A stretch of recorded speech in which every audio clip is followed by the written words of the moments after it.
Halo, assalamualaikum warahmatullahi wabarakatuh. Selamat datang kembali di channelnya Pekerja Migran Indonesia. Kawan-kawan semuanya, video ini adalah video lanjutan pembahasan tentang paketan barang atau jasa ekspedisi yang mengambil barang Anda. Dan tidak hanya mengambil, tapi mereka juga merusak beberapa kardus buat paketan Anda. Dan ini banyak banget dialami oleh kawan-kawan kita. Dan ternyata ini nggak hanya di Hong Kong ya, tapi di Taiwan juga banyak, Singapura juga banyak, dan beberapa negara lainnya ya. Ini juga mengalami hal yang sama, yaitu paketan barangnya raib. Nah, ini juga permintaan kawan-kawan ya, kemarin udah menyuruh aku untuk membahas tentang masalah paketan. Mari kita tuntaskan, dan ini tanpa ada kerjasama kawan-kawan nggak bakal tuntas ya. Dan tanpa kerjasama kawan-kawan, kita tidak tahu hasilnya bagaimana ke depannya ya. Jadi intinya adalah ini kali kedua kita membahasnya. Nah, semoga ada perubahan lebih baik lagi ketika nanti kita melakukan istilahnya adalah protes atau aksi di sosial media ya. Sekali lagi, bentuk protes atau aksi ini tidak membenci sebuah institusi pemerintahan atau aparat negara ya. Namun kita meminta mereka untuk lebih bertanggung jawab lagi terhadap oknum-oknum yang nakal ataupun kurir-kurir yang nakal yang telah mengambil barang kita, membuka kardus kita, mengodol-ngodolnya, merusak kardus kita, kemudian mengambil barang yang padahal di situ tidak ada barang yang mana melanggar aturan bea cukai, tapi memang mereka sengaja mengambil barang paketan kita. Nah, oke. Jadi mungkin ada usulan lainnya, nanti silakan kawan-kawan berkomentar di bawah video ini. Siapa tahu usulan itu bermanfaat dan nanti bakal ada pembahasan selanjutnya ya. Mari kita tuntaskan secara bersama-sama. Oke, barang paketan hilang ini di kalangan kita sering banget terjadi ya. Walaupun saya sendiri tidak pernah mengalami, tapi jangan sampai. Tapi aku mendengar di sosial media, Facebook, bahkan di YouTube ini banyak banget orang yang mengeluhkan. Nah, padahal kalau si maling atau pencuri itu mau mikir, kita di sini paketan ya, barang nggak langsung beli mbak, dengan gaji kita 1 bulan mau paketan kita langsung beli ya, enggak. Saya pastikan mbak-mbak yang mau paketan ini menyicil per bulan ya, menyicil per bulan. Bulan ini mau beli apa, oh bulan depan mau beli apa, dicicil per bulannya. Jadi itu yang membuat mbak-mbak sakit hati ya. Intinya dia tidak langsung beli, itu hari juga bulan itu juga beli buat gaji kita, dibelikan semuanya kemudian sambil paketan. Enggak, kebanyakan mbak-mbak itu mau paketan itu dari bulan per bulan. Oh, nyicil ini, beli ini, bulan besok beli ini. Nah, seperti itu. Nah, itu yang bikin sakit hati mas-mas yang ngambil paketan, yang ngambil barang-barang kita ya. Jadi nggak langsung beli mas, kita semuanya ini ibaratnya menabung ya. Belum gaji kita ini nanti dibagi sama orang rumah, ibaratnya adalah gaji kita diambil 30% sampai 20%, bahkan 50% gaji kita dikirim buat orang rumah untuk keperluan ibu, untuk keperluan anak. Nah, bayangkan aja, belum ya untuk keperluan mereka, belum nabungnya kita, belum hari-hari kita di sini. Kita juga butuh duit untuk mengeluarkan uang beli barang apapun di sini untuk keperluan kita. Kita mengeluarkan uang sebanyak itu, gaji kita per bulan dibagi-bagi, belum liburnya, belum keperluan beli softtek, beli sampo, sabun, odol, makanan. Kalau majikan kita baik, kalau nggak baik secara otomatis kita harus menghidupi diri kita sendiri dari gaji kita. Jadi kenapa kok mbak-mbak di sini, mas-mas yang maling barang-barang kita geram? Karena uang kita ini dibagi tiap bulan. Jadi wajar aja kita beli barang, nyicil tiap bulan sebelum semua terkumpul baru dipaketkan ya. Jadi mas-mas jangan seenak aja mengambil barang yang kita ini usaha mati-matian ya. Belum kita kerja dimaki sama si juragan, kemudian mendapatkan kata-kata kasar, kemudian tidur nggak cukup ya, kemudian makan juga nggak cukup. Nah, hal itu juga yang membuat kita sakit hati.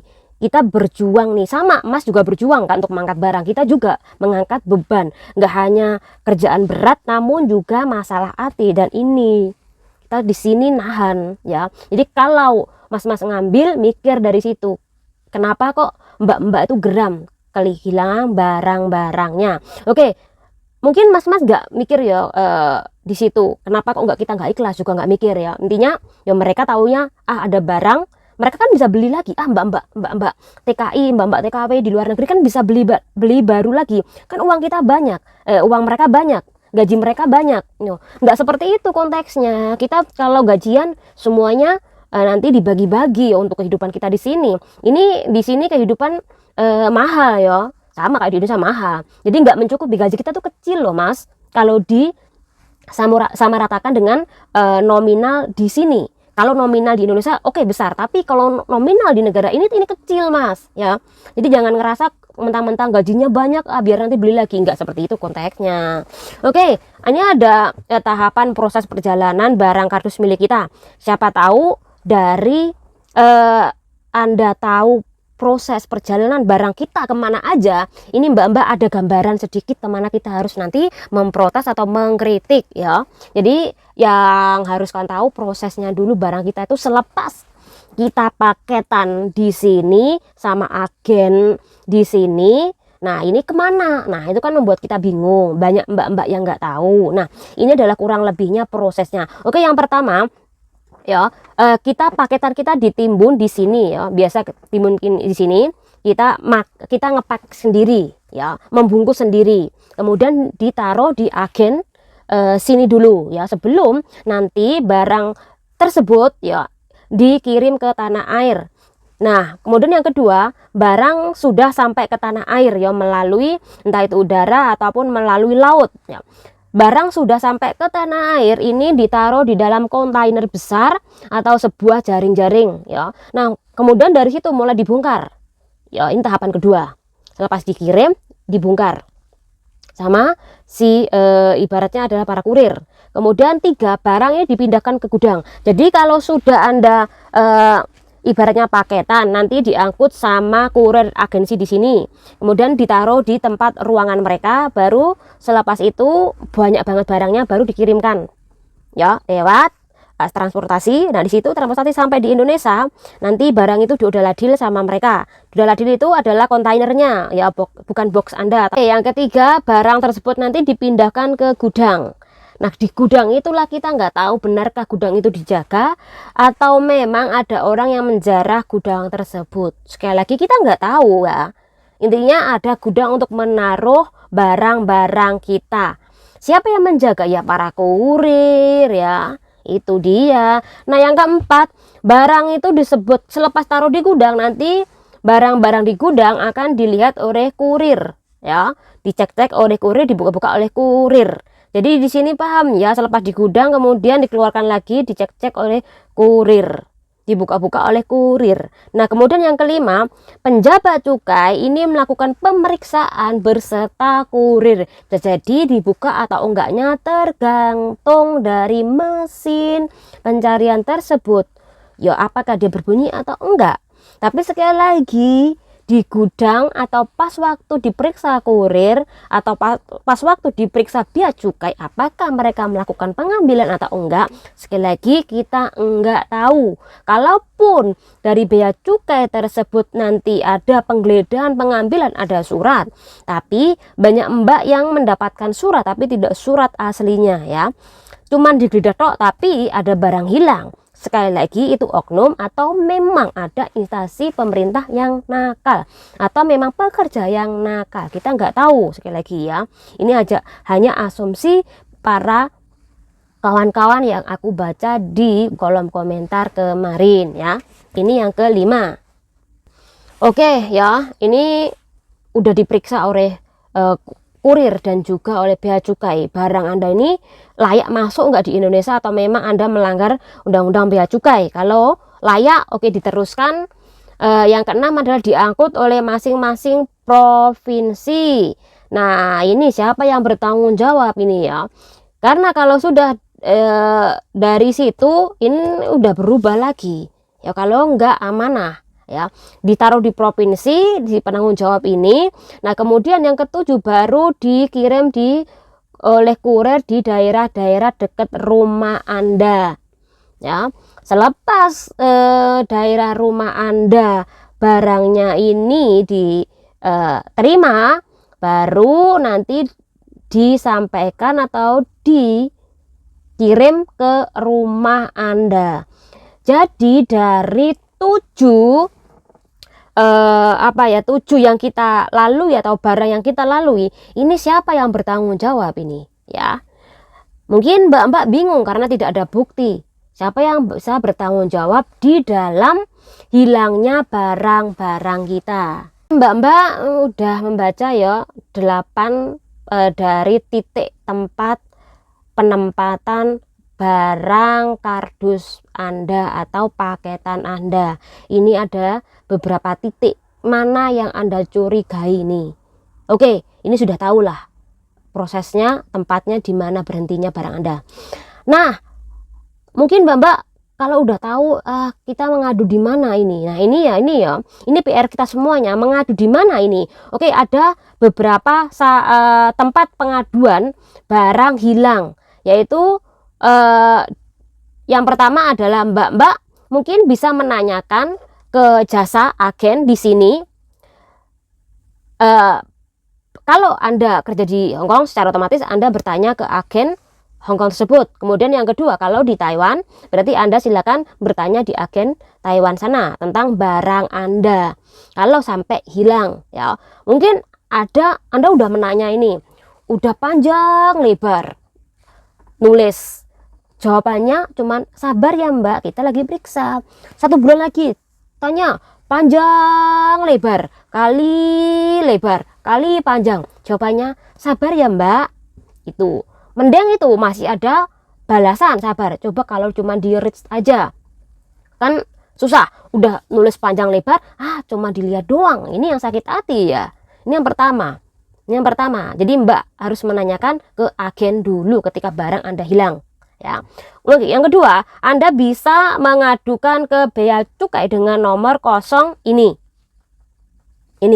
Anda bisa menanyakan langsung, tapi kalau Anda menanyakan lewat jalur belakang, ini belum tentu direspon atau mungkin nggak begitu wow ya. Bagaimana kalau kita langsung ke email aja, yaitu pengaduan.beacukai@custom.go.id atau ini lewat email. Jadi kalau bisa Mbak-mbak yang sekiranya kehilangan barangnya hilang atau mau paketan pun, yuk mari berbondong-bondong untuk membuat pengaduan tersebut ke bea cukai ya.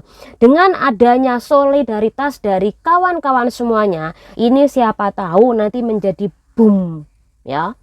Oke, ini yang ketiga, yaitu penanggung jawab bea cukai. Ini ada beberapa pihak instansi.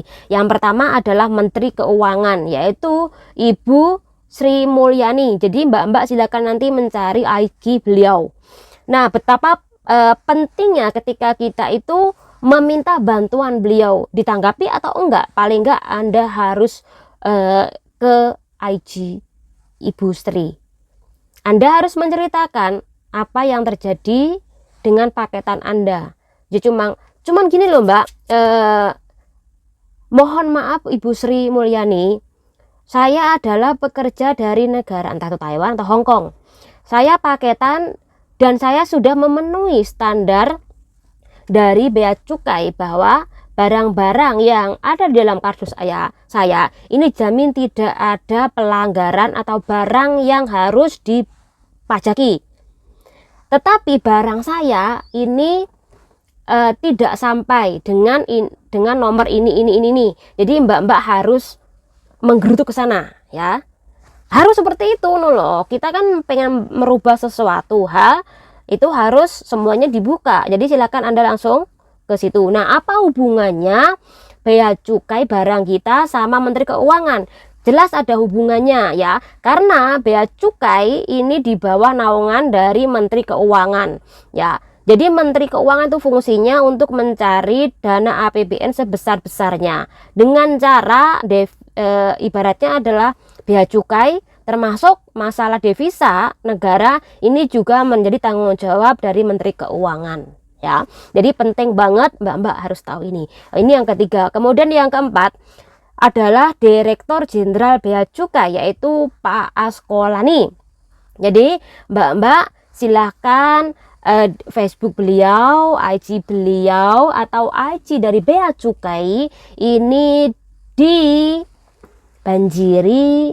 oleh komentar mbak-mbak untuk membantu mbak-mbak yang kehilangan barang. Apakah ada perubahan? Tapi kalau mbak-mbak melakukan secara konsisten, ini dipastikan ada perubahan. Nggak mungkin nggak ada perubahan. Jadi besok mulai untuk mengirim ibaratnya keluhan mbak-mbak kepada instansi tersebut. Kita tidak membenci, tapi kita meminta bantuan, ya. Nah, jadi mbak-mbak tolong untuk memulai prosesnya. Jadi nanti kawan-kawan langsung ngecek. Oke, ini ada hampir 10.000 subscribe ya. Jadi nanti ngecek juga di halaman IG, Facebook, kemudian beberapa YouTube dari lembaga-lembaga yang aku sebutkan di atas tadi. Oke, kemudian juga yang terakhir, yang keenam ini ya, suka nggak suka, kita harus minta bantuan ke Pak Presiden. Kita bantuan karena oke lah, mungkin Pak Presiden ini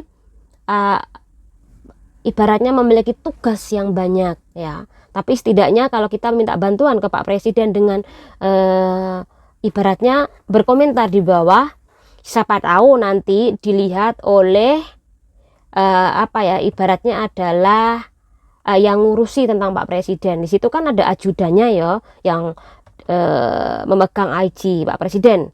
Jadi ada ajudan yang memegang IG, siapa tahu nanti disampaikan ya. Siapa tahu nanti ada perubahan lebih baik lagi. Sekali lagi kita tidak ibaratnya menjelekkan atau apa-apa, tapi kita meminta bantuan ya. Jadi jangan sensi, jangan gengsi juga, karena bagaimanapun juga daripada kita sakit hati dan ngerasa kurang puas sebelum ada kejelasan terhadap barang-barang mbak yang dipaketkan ke tanah air. Oke, ini yang ke-7 atau yang terakhir. Udah minta nih beberapa instansi pemerintahan, nggak ada perubahan yang lebih baik lagi. Oke, hal yang terakhir kita lakukan adalah ya berdoa kepada agama keyakinan masing-masing. Kita berdoa, ya Allah ya Tuhanku, ini yang bagi beragama Islam, ya Allah ya Tuhanku, hambamu sudah mengirim barang ke tanah air, saya membelinya sangat susah, per bulan harus ngumpulin. Ya Allah ya Tuhanku, jika tidak mengembalikan barang hamba, setidaknya kasih pelajaran sama orang yang sudah mengambil. Siapa tahu ya, kalau orang yang sudah ibaratnya sakit hati ditindas, ketika kita sudah mengangkat tangan kita meminta kepada Allah Subhanahu wa taala, nah siapa tahu ini Allah Subhanahu wa taala ini ibaratnya mengabulkan permintaan kita, walaupun doanya jelek, tetapi sekali lagi kita sudah geram ya. Karena apa? Ini ibaratnya nggak hanya satu orang, dua orang, banyak banget ini kasusnya. Nah siapa tahu setelah doanya itu barang-barang orang yang mengambil barang kita, yang sering ngodol-ngodol kardus kita, ini siapa tahu ketimban sama kardus otongnya. Soalnya aku geram mbak ya, geram banget. Ini mau tuntun dia angkat-angkat terus ketiban sama kardus, apalagi ketibanya pas bagian otongnya. Nah biar kapok itu ya, karena sekali lagi geram mbak ngerasain orang-orang yang maling. Kita aja kerjanya capek, nahan lapar, nahan makian, ini orang ngambil seenaknya saja. Kalau butuh ibaratnya baju, uang, ngomong sama kita, nah ya tak kasih, tak beliin baju walaupun cuma 2 ataupun 1 nggak masalah. Tapi kalau sampean mengodol-ngodol barang-barang kami, nah kami tidak menerima ya dengan tindakan Anda. Kalau Anda ibaratnya kurang gaji Anda ya oke, ngomong sama kita bisa nambahin kok, walaupun kita harus patungan ya, daripada Anda mengecewakan kita ya. Oke, itu aja informasinya. Nanti bakal ada lanjutan dari pembahasan ini. Nah bagaimana tentang kelanjutan, tetap standby channel ini dan channel ini dulu. Mohon maaf atas kekurangan. Sekali lagi, buang negatifnya, ambil positifnya. Kita ini hanya seorang pekerja migran. Kita ini ibaratnya susah payah tidak hanya membantu perekonomian keluarga, namun juga negara. Kita adalah pahlawan devisa. Kita memberikan dampak yang sangat luar biasa sekali pada ekonomi negara kita. Namun kita juga meminta imbal balik, yaitu kita dilindungi oleh instansi pemerintahan juga. Barang kita, tubuh kita, hak-hak kita juga perlu dilindungi. Nah, channel Indodori. Wassalamualaikum warahmatullahi wabarakatuh.